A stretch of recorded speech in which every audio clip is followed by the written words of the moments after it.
ಪಾಪ ಅವ್ರು ಮಾತಾಡ್ತಾರೆ, ಭಾಷಣ ಮಾಡ್ತಾರೆ, ನಾವು ಮಾಡ್ದೋ ನಮ್ಮ ಕಾಲದಲ್ಲಿ ಆಯಿತು ಅಂತೇಳಿ. ಅವ್ರಿಗೆ ಅದು ಪರಿಕಲ್ಪನೆನೇ ಗೊತ್ತಿಲ್ಲ ಜನತಾದಳದವ್ರಿಗೆ, ಯಾವ ಕೆಲಸ ಎಲ್ಲಿ ಮಾಡಬೇಕು ಅಂತೇಳಿ. ನಾನೊಂದ್ಸರಿ ಕುಮಾರಸ್ವಾಮಿರವ್ರು ಮುಖ್ಯಮಂತ್ರಿ ಆದಾಗ ಹೋಗಿ ಕೇಳಿದೆ, ನಾನು ಹೋಗಿ ಕೇಳ್ಕೊಂಡು ಕುಮಾರಸ್ವಾಮಿರವ್ರಿಗೆ, ದೇವೇಗೌಡರು ಕೇಳ್ಕೊಂಡೆ, ಪ್ರಾಮಾಣಿಕವಾಗಿ ಮಾತಾಡ್ತಾ ಇರ್ತಕ್ಕಂಥದ್ದು ಇದೇನು ಬೋಗಸ್ ಅಲ್ಲ. ಎದುರುಗಡೆ ಬಂದರೂ ಇದೇ ಮಾತಾಡ್ತೀನಿ ನಾನು. ಸ್ವಾಮಿ, ಹೇಮಾವತಿ ನೀರು ನಮಗೆ ಬರ್ತದೆ, ದಯಮಾಡಿ ನೀವು ಅದಕ್ಕೆ ಅವಕಾಶ ಮಾಡಿಕೊಡ್ಬೇಕು ಅಂತಂದರೆ ಒಬ್ಬ ಅಧಿಕಾರಿನ ಕರೆಸಿದ್ರು. ಆ ಅಧಿಕಾರಿ ಕಾರ್ಯದರ್ಶಿಗಳು, ನೀರಾವರಿ ಇಲಾಖೆ ಕಾರ್ಯದರ್ಶಿಗಳು ಬಂದು ಕೂತ್ಕೊಂಡ್ರು. ನಮ್ಮಿಬ್ಬರು ಮುಂದೆ ಒಂದು ಮೀಟಿಂಗ್ ಮಾಡಿದ್ರು. ಆ ಕಾರ್ಯದರ್ಶಿ ಹೇಳಿದ್ರು, ಇಲ್ಲ ಸ್ವಾಮಿ, ಯಾವುದೇ ಕಾರಣಕ್ಕೆ ಹೇಮಾವತಿ ಮಾಗಡಿಗೆ ಬರಲ್ಲ ಅಂದರು. ಕೇಳಿದ್ರೇನಪ್ಪ, ಬರಲ್ವಂತೆ ಮಾಗಡಿಗೆ. ಅಯ್ಯೋ ಅಣ್ಣ, ಯೋಗೀಶ್ ಅಣ್ಣ ಅಲ್ಲಿ ತುಂಬಿಸ್ತಾವನಲ್ಲ ಅಣ್ಣ ನೀರನ್ನ, ಅದೆಲ್ಲ ಬೋಗ ಸ್ಕೀಮ್ ಬಿಡ್ರಿ, ಬರೀ ಪೈಪ್ ಬಿಡ್ತಾವ್ರೆ ಅಂತಂದ್ರು. ದುಡ್ಡು ಹೊಡೆಯೋ ಸ್ಕೀಮು ಅಂತಂದ್ರು. ನಾನು ಅವ್ರ ಮಾತು ಕೇಳ್ಬಿಟ್ಟು ಸಿದ್ದರಾಮಣ್ಣವ್ರ ಎದುರುಗಡೆ ಒಂದು ಮಾತು ಹೇಳಿದೆ, ನೀವೇನಾದರೂ ನೀರು ಬಿಡದೆ ಹೋದರೆ ನಿಮ್ಗೆ ನೀರು ಬಿಡ್ತಾರೆ ಜನ ಅಂತೇಳಿ. ಅವತ್ತು ಮುಖ್ಯಮಂತ್ರಿಗಳಿಗೆ, DK ಶಿವಕುಮಾರ್ ಅವ್ರಿಗೆಲ್ಲ ಹೇಳಿದೆ. ನಾನು ಅವತ್ತು ಜಗಳ ಆಡದೆ ಇವ್ರ ಮೇಲೆ. ನಾನು ಅವ್ರ ಮಾತು ಕೇಳ್ಬೇಕು, ಅವ್ರ ಜೊತೆ ಇದ್ನಲ್ಲಪ್ಪ, ಅವ್ರು ಕೊಟ್ಟಂತ ತಿಳುವಳಿಕೆ, ನಾವು ಯಾರ ಜೊತೆ ಇರ್ತೀವಿ ಅವ್ರು ಏನು ತಿಳುವಳಿಕೆ ಕೊಡ್ತಾರೆ ಅದನ್ನೇ ಹೇಳ್ಬೇಕಲ್ಲ ನಾವು. ಅವ್ರ ಜೊತೆ ಇದ್ದಾಗ ನಮ್ಗೆ ಆ ತಿಳುವಳಿಕೆ ಕೊಟ್ಟಿದ್ರು. ಈಗ ಗೊತ್ತಾಯ್ತು ನಮಗೆ ಅವ್ರು ಹೇಳ್ತಕ್ಕಂಥದ್ದೆಲ್ಲ ಸುಳ್ಳು. ಹೇಮಾವತಿ ನೀರು ಖಾಲಿ ಆಗ್ಬಿಟ್ರೆ ಆಸ್ತಿಗೆ ತೊಂದರೆ ಆಯ್ತದೆ, ನಾವು ತುಮಕೂರಿಗೆ ಮಾಗಡಿಗೆ ನೀರು ಕೊಡಕ್ಕೆ ಸಾಧ್ಯ ಇಲ್ಲ ಅಂತಕ್ಕಂಥದ್ದನ್ನ ಅವ್ರು ನಮಗೆ ಪಾಠ ಹೇಳಿರ್ತಕ್ಕಂಥದ್ದು.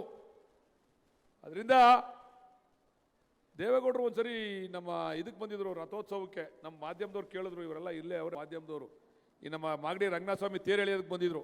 ಅವಾಗ ಕೇಳಿದ್ರು, ಸ್ವಾಮಿ ಹೇಮಾವತಿ, ಪಾಪ ಅವ್ರು ಮಾತಾಡ್ತಾರೆ, ಭಾಷಣ ಮಾಡ್ತಾರೆ, ನಾವು ಮಾಡ್ದೋ ನಮ್ಮ ಕಾಲದಲ್ಲಿ ಆಯಿತು ಅಂತೇಳಿ.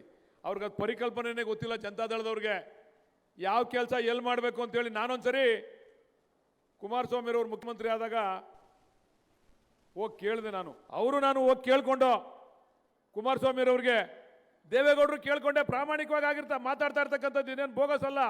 ಎದುರುಗಡೆ ಬಂದರೂ ಇದೇ ಮಾತಾಡ್ತೀನಿ ನಾನು. ಸ್ವಾಮಿ, ಹೇಮಾವತಿ ನೀರು ನಮಗೆ ಬರ್ತದೆ, ದಯಮಾಡಿ ನೀವು ಅದಕ್ಕೆ ಅವಕಾಶ ಮಾಡಿಕೊಡ್ಬೇಕು ಅಂತಂದರೆ ಒಬ್ಬ ಅಧಿಕಾರಿನ ಕರೆಸಿದ್ರು.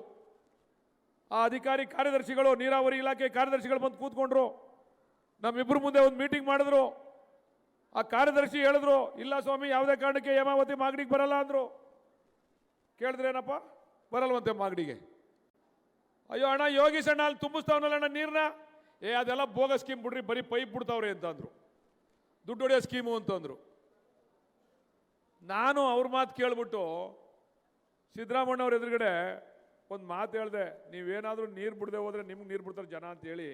ಅವತ್ತು ಮುಖ್ಯಮಂತ್ರಿಗಳಿಗೆ, DK ಶಿವಕುಮಾರ್ ಅವ್ರಿಗೆಲ್ಲ ಹೇಳಿದೆ. ನಾನು ಅವತ್ತು ಜಗಳ ಆಡದೆ ಇವ್ರ ಮೇಲೆ. ನಾನು ಅವ್ರ ಮಾತು ಕೇಳ್ಬೇಕು, ಅವ್ರ ಜೊತೆ ಇದ್ನಲ್ಲಪ್ಪ, ಅವ್ರು ಕೊಟ್ಟಂತ ತಿಳುವಳಿಕೆ, ನಾವು ಯಾರ ಜೊತೆ ಇರ್ತೀವಿ ಅವ್ರು ಏನು ತಿಳುವಳಿಕೆ ಕೊಡ್ತಾರೆ ಅದನ್ನೇ ಹೇಳ್ಬೇಕಲ್ಲ ನಾವು. ಅವ್ರ ಜೊತೆ ಇದ್ದಾಗ ನಮ್ಗೆ ಆ ತಿಳುವಳಿಕೆ ಕೊಟ್ಟಿದ್ರು. ಈಗ ಗೊತ್ತಾಯ್ತು ನಮಗೆ ಅವ್ರು ಹೇಳ್ತಕ್ಕಂಥದ್ದೆಲ್ಲ ಸುಳ್ಳು.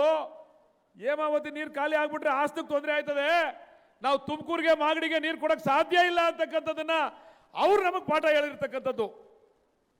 ಅದರಿಂದ ದೇವೇಗೌಡರು ಒಂದ್ಸರಿ ನಮ್ಮ ಇದಕ್ಕೆ ಬಂದಿದ್ರು, ರಥೋತ್ಸವಕ್ಕೆ. ನಮ್ಮ ಮಾಧ್ಯಮದವ್ರು ಕೇಳಿದ್ರು, ಇವರೆಲ್ಲ ಇಲ್ಲೇ ಅವರ ಮಾಧ್ಯಮದವರು, ಈ ನಮ್ಮ ಮಾಗಡಿ ರಂಗನಾಥ ಸ್ವಾಮಿ ತೇರು ಎಳೆಯೋದಕ್ಕೆ ಬಂದಿದ್ರು. ಅವಾಗ ಕೇಳಿದ್ರು, ಸ್ವಾಮಿ ಹೇಮಾವತಿ